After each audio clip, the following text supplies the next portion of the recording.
The server room hummed like a low, endless chant. I had been staring at cascading lines of code for so long that my vision blurred the green and white letters swimming like fish in a tank.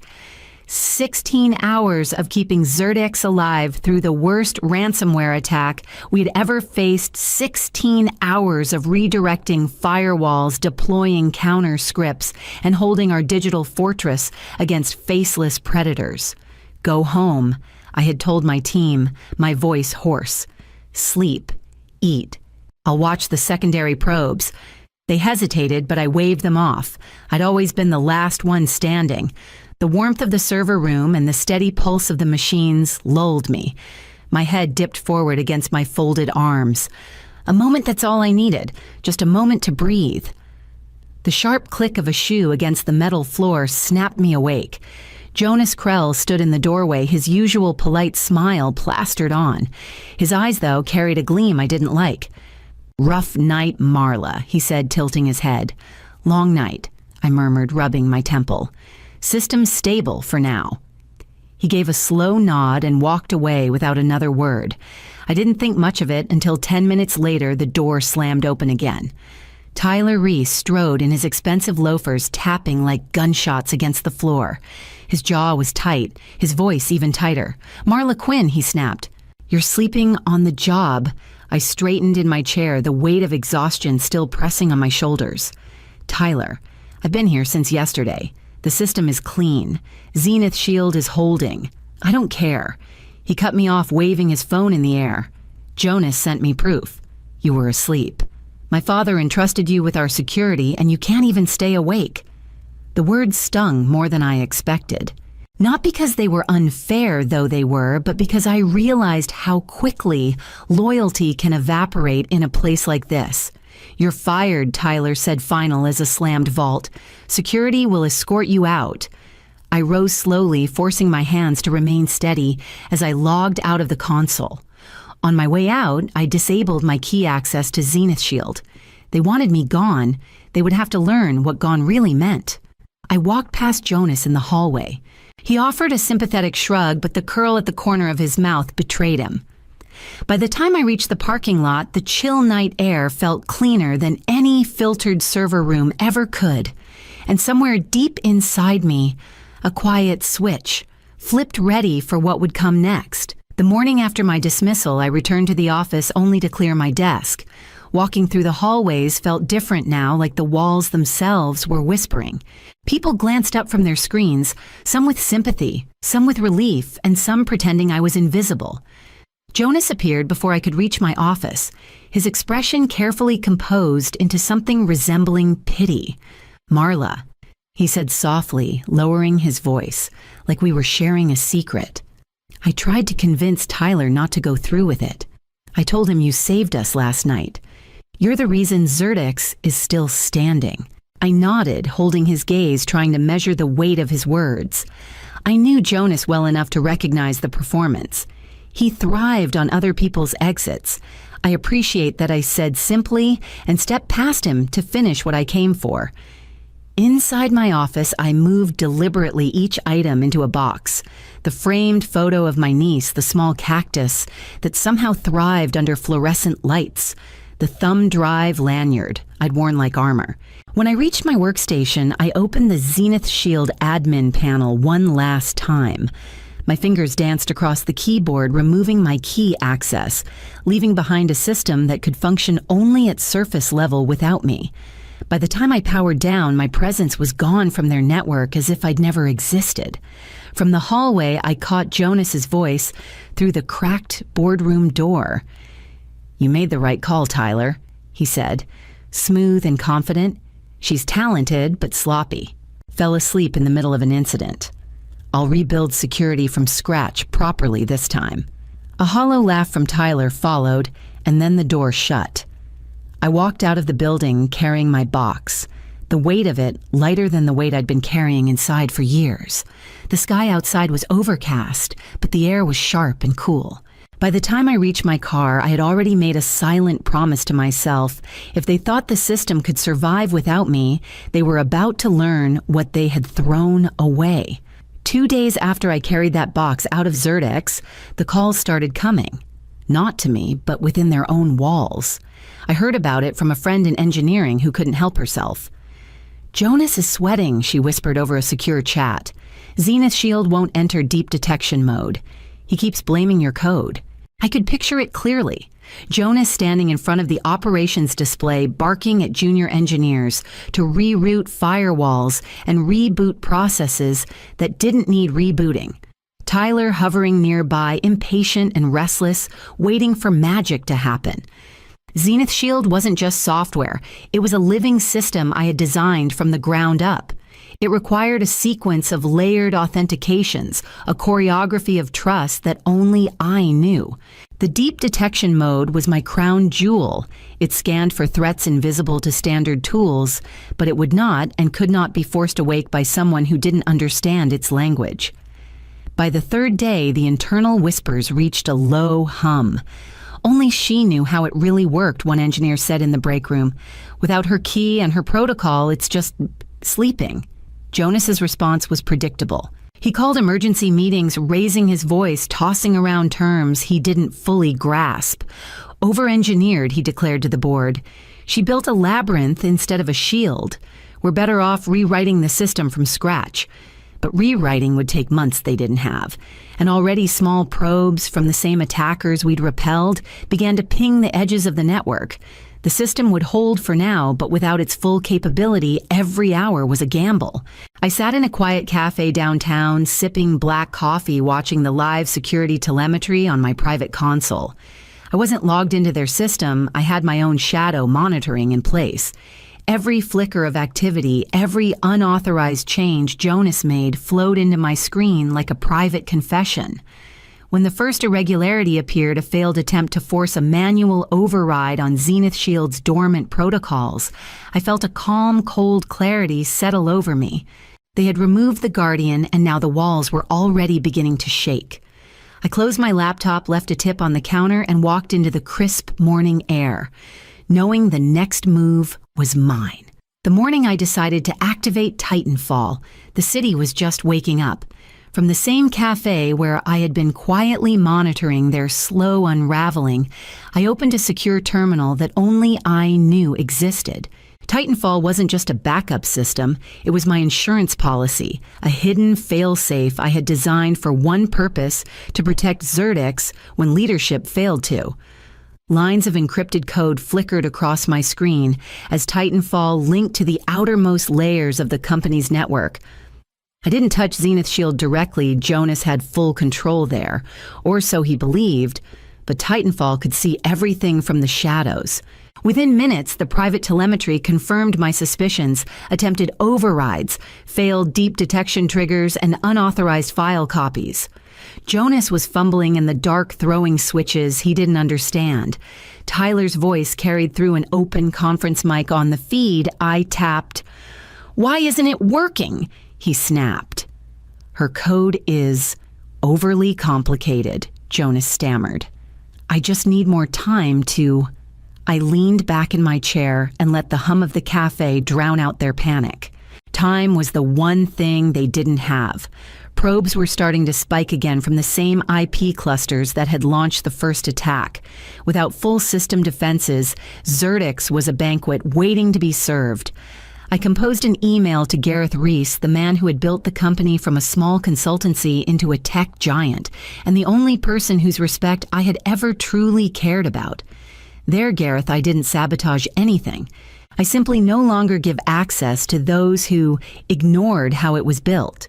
Your network is still standing because of the foundations I laid, not the ones they're trying to replace.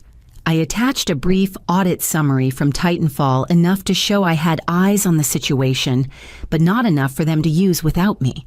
Then I closed the laptop, finished my coffee, and stepped outside. The crisp air felt like the moment before a storm breaks, and I knew the next move would no longer be mine alone. 2 days after I sent my email to Gareth, the first cracks appeared at the top.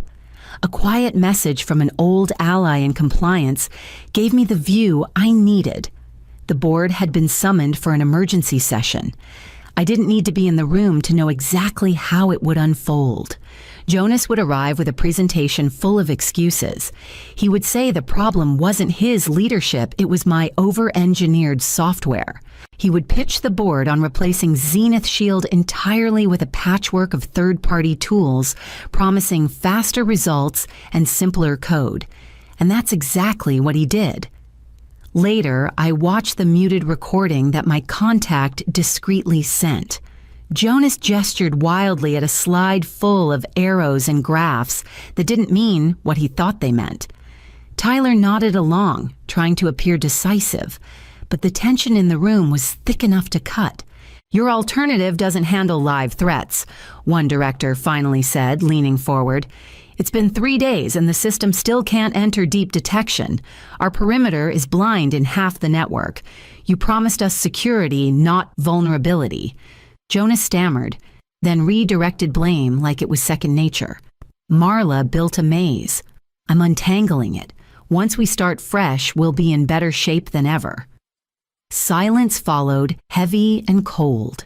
Then another director spoke, his voice calm but firm. "She's watching. She's waiting. Maybe we should call her back."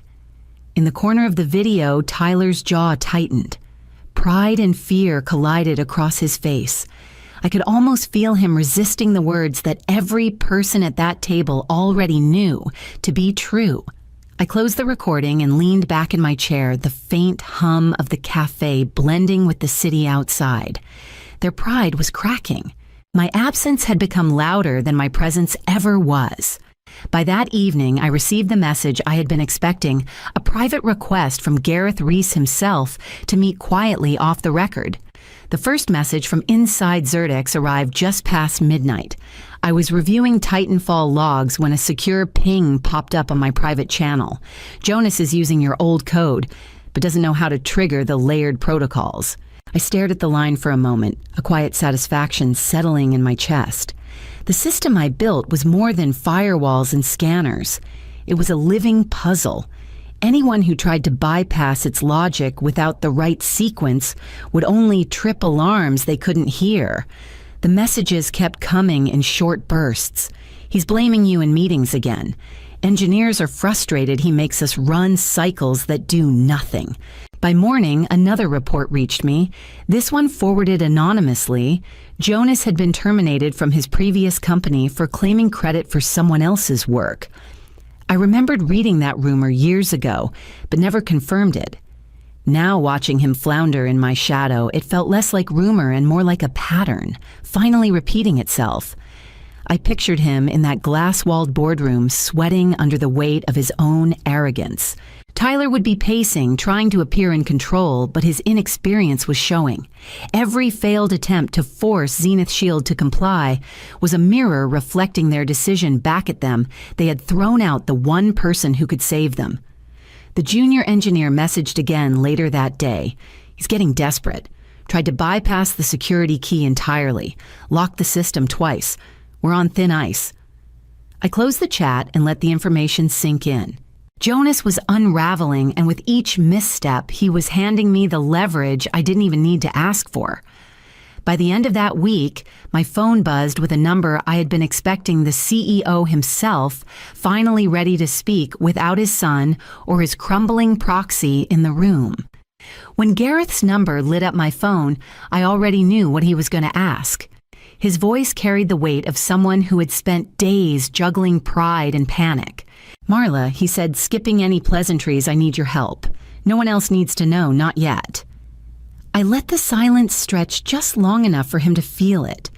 Then I said, calm and deliberate, "I'll come back, but only under my conditions." He didn't argue. He just listened as I laid them out. Gareth exhaled heavily like a man accepting a contract he had no choice but to sign. Done. Just save my company. That evening, I walked through the side entrance of Zertix, a visitor's badge clipped to my jacket instead of an employee ID. The building was quieter than I'd ever heard it, the hum of the servers in the distance, like an old friend whispering. I didn't head for my old office. Instead, I found an unused operations room dimly lit and out of sight. I powered up my own rig-connected Titanfall to the heart of the network and watched as the system responded to me instantly obedient, alive and whole again. Jonas had left a trail of half-broken scripts and aborted override attempts, each one a small monument to his desperation. I swept through them, methodically securing the perimeter rearming Zenith shield and silently re-establishing the defense protocols that had been ignored for days. From my shadowed corner of the company I once commanded, I felt the familiar rush of control, but this time it was tempered with something colder. I wasn't here to win back a title or seek their approval. I was here to remind them without ever saying a word who held the real power. By midnight, the system was stable again, and my private logs showed the first sign that Jonas's reckoning was about to arrive. 2 nights into my quiet return, the network flickered with a signature I hadn't seen since the original attack, only this time it was coming from inside. Titanfall flagged it instantly, an unauthorized attempt to clone Zenith Shield's core modules to an external server. I followed the trail through layers of encrypted routing my fingers, steady as I worked. Whoever had initiated the transfer had tried to mask it, but the pattern was familiar, sloppy in its ambition. When the final IP resolved, I didn't even need to double-check. Jonas. He wasn't just incompetent, he was trying to steal my work, perhaps to claim he had rebuilt the system somewhere else, or to hold it as leverage when the board finally turned on him. Either way, he had crossed the one line even Gareth couldn't ignore. I compiled the evidence, carefully time-stamped logs, packet trails, screenshots of his failed exfiltration attempts, and the access history showing his credentials on every action. Then I exported a full audit trail, compressing it into a single, undeniable file. The email to Gareth was short. Audit attached. Unauthorized clone attempt traced to Jonas Krell. Your company remains secure. Marla. His reply came minutes later, simple but weighted. You've saved us again. Now I know who really built Zerdix. I leaned back in my chair, the glow of the monitor painting the room in quiet vindication. There was no satisfaction in watching someone else's downfall. Not really, but there was clarity. Jonas had written his own ending the moment he decided my work was his to claim. I encrypted the audit for safekeeping and disconnected from the network. By the next morning, I knew Gareth would act, and the final shift in power inside Zerdix would no longer be a whisper in the shadows. By the time I returned to the Zerdix building that morning, the storm had already broken. Through the glass walls of the executive floor, I could see Jonas seated at the end of the long boardroom table, his face pale and tight. 2 legal advisors flanked Gareth, and the rest of the directors sat in silence, their expressions carved from stone. I didn't speak as I entered. The air in that room didn't need my voice to understand what was happening. Jonas Krell Gareth said, his tone stripped of warmth. You are suspended effective immediately pending a full legal review for breach of trust and attempted intellectual property theft. Jonas opened his mouth to protest, but no words came out. He glanced at Tyler, who stared down at the polished wood table, his confidence drained to a shadow. And you, Gareth said, turning to his son, will receive a formal reprimand. Your judgment endangered this company. Consider yourself fortunate this ends at your record and not your position. The room was silent except for the faint hum of the air vents. That was my cue. I walked to the head of the table and placed a single USB drive in front of Gareth. Zenith Shield v3.0, I said evenly. Patch notes included. I didn't explain further. I didn't need to. Every person in that room knew that the system and their safety were back in hands that would not drop them. Gareth nodded once the smallest gesture of acknowledgement, but the weight behind it was enough. I turned without another word and left the room, the echo of my footsteps carrying more authority than any title ever could. By the time the elevator doors closed, my decision was already made. I wasn't returning to the old life they had so easily discarded. The next chapter would belong to me alone. 3 months later, the skyline outside my new office window felt like freedom. Thornlayer was no longer just an idea scribbled in a late-night notebook. It was real. A lean, sharp team of engineers I handpicked worked quietly in the room beyond my glass wall, crafting post-breach security solutions for companies that had learned, sometimes painfully, that prevention alone was never enough. Zerdix became my first client, though now they approached me on my terms. I managed their recovery and future-proofing under a consulting contract, not as an employee bound by office politics or someone else's pride. When I logged into their systems, it was with the authority of independence, not permission. The first payment landed in Thornlayer's account the same week the press reached out. They wanted the story of the woman who had saved Zerdix twice, who built the system no one else could command, and who walked away from the wreckage with her head high. I agreed to one interview. The reporter leaned forward with the inevitable question. Was this revenge? I smiled, calm and deliberate. No, I don't need people to fall for me to rise. I just need them to move. She seemed surprised by the answer, maybe even a little disappointed, as if she'd hoped for a triumphant gloat or a dramatic confession. But I had no interest in either. My satisfaction didn't come from their fall. It came from the quiet certainty that I had built something no one could take from me again. When the cameras shut off, I returned to my office and watched my team finalize Thornlayer's next deployment. The world outside was loud and restless, but in here, everything was precise, measured, and mine. The system had rewritten itself, and this time I was the one holding the pen.